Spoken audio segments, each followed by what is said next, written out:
Now today I want to talk about something really interesting that happened quite recently, but has its roots back all the way to the inception of RS2 and old school RuneScape. Now there's no secret that I'm a big fan of the old school RuneScape economy. I love talking about it and make tons of videos on it, but there is a darker side to the whole affair that I don't really talk about too much, and that would be old school RuneScape price manipulation.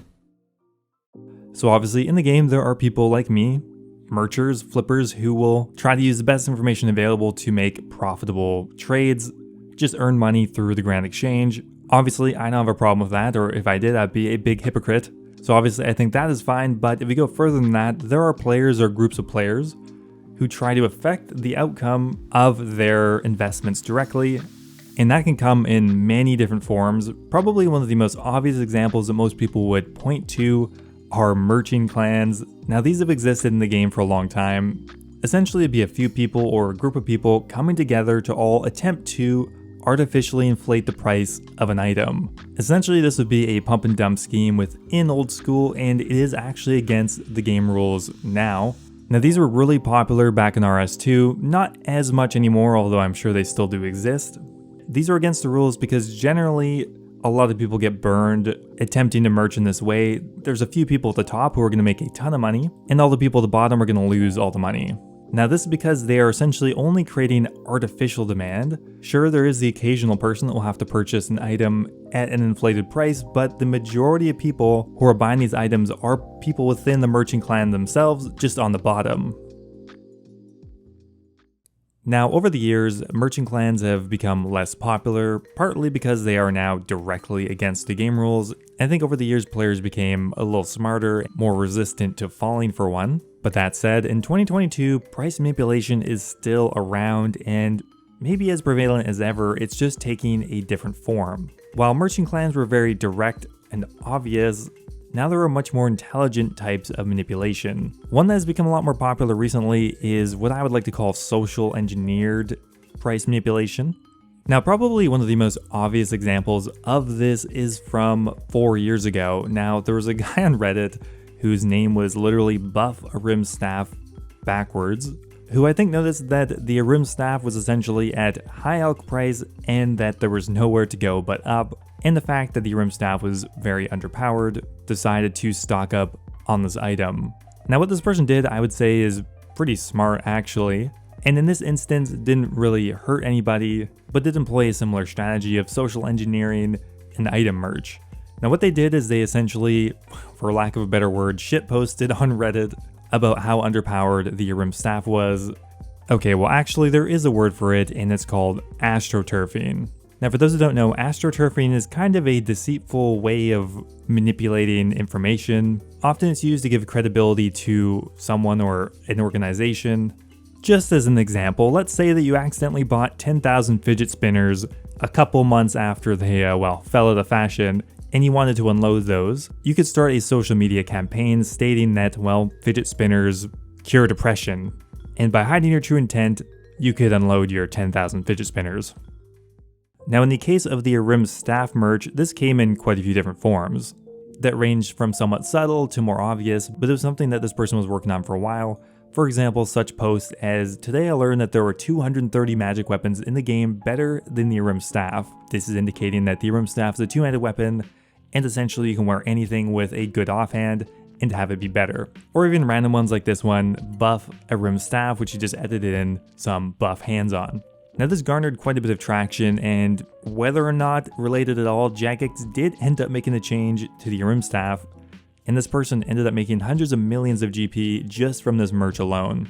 And that's why the strategy can be so powerful, because this was just one person, which normally would not be able to affect the price in that way, but by using social media, they're able to convince hundreds of people that the Arim Staff needed a buff, and eventually it did. In the end though, I don't think this is the most egregious example of this, because sure, this person definitely wanted the Arim Staff to get buffed, but Jagex decided to do that on their own accord, and that is why the item price went up, not necessarily because of these very popular posts on Reddit. There might have been a correlation, but in the end the price of the item went up because it got changed. And I don't think we should be too worried about all the people who may or may not have stockpiled the item to judge whether or not something should be changed. It should be changed based on its own merit. I think if Jagex has to start thinking about who is merching what, it's just going to slow down the progress for the game even more. So now we come to the more recent example of price manipulation in old school. Now this is definitely where I think it crosses the line to something kind of dangerous and where it does actually hurt people. Just a few days ago on January 19th, somebody managed to impersonate a JMod to pull off most likely a pretty big merge. Now this whole situation definitely needs a bit of context because I would say in normal circumstances this might not have worked, but due to some recent old school RuneScape drama, they were able to pull it off. Now Mod Arcane has been under fire recently for leaking some information regarding Nex in a private Discord. He's received a large amount of backlash from the community regarding this for what, in my opinion, was simply just a small mistake. I think that was definitely blown out of proportion, but anyway, that's not really the point of this video. Now that context is important because that does set a precedent for important information being leaked in private Discords, which unfortunately did have a fairly quick and direct consequence. On the 19th of January, a user on Reddit posted that apparently the Zarite crossbow is getting buffed, and with it they posted an image. Now this image is fake because one, nobody can find an original Discord message to corroborate it, and the JMods themselves have refuted it, which I think is proof enough. Creating a fake Discord message would be comically easy, and that's what they did. So the fake image has Arcane's account saying that they were discussing some changes to the Zarite crossbow. Keep an eye out in tomorrow's game update. So was this fake leak effective? Well, yes. On the night before the update, due to this leak, the Zarite crossbow jumped from 380 mil up to 460 mil in just a couple of hours. Now I was watching it and trying to figure out why that happened, but clearly enough people believe this image, and I think we can conclude with almost certainty that this was someone trying to manipulate the price, and they were successful. Now, although the Reddit account of this price manipulator has been deleted, you can still see some of their past posts, and we can pretty much confirm that yes, they were attempting to manipulate the price on multiple different items. Here we can see some posts regarding the Elder Maul, attempting a very similar strategy to the Rim Staff guy, such as this one titled End of the Year Reminder to Buff Elder Mauls, or another one that's titled The Elder Maul is outclassed in almost every scenario and deserves a buff. Pretty obvious. So obviously once they realized that this might not work, they decided to forge some evidence to do something quicker and more directly. Now I think this is obviously kind of scummy. Not only are they forging evidence, forging proof, but they're also kind of throwing someone under the bus, that being Mod Arcane, because there were quite a few hateful comments in that original Reddit post. So this is where we've come to and why I've even made the video to begin with. I know that most people realize that you shouldn't believe a random image you see on the internet, but I think sometimes it does require reinforcing. Most RuneScape images are very easy to fake. Now finally, another type of price manipulation I see in 2022 revolves usually around creating fake buy prices or sell prices, usually on rare or expensive items, specifically for items that don't have a lot of liquidity, such as the Third Age Druidic set, the Third Age Pickaxe, or even new items. The pricing info is not known very well, and it can be very easy to actually manipulate the legitimate Grand Exchange price to trick people into making it look more valuable than it actually is. And this can also take the form of astroturfing, buy and sell prices on the old RuneScape forums or Reddit, where you can essentially artificially increase the price yourself because the item is such low volume. Now mechanically this is done in a very simple way, but I'm sure most of you can guess how to do it, so there's no reason to highlight it more.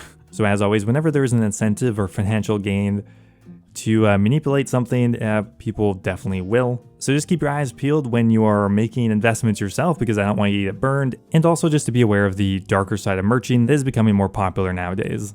Anyway, I hope you guys enjoyed the video, thanks for watching, and I will see you next time.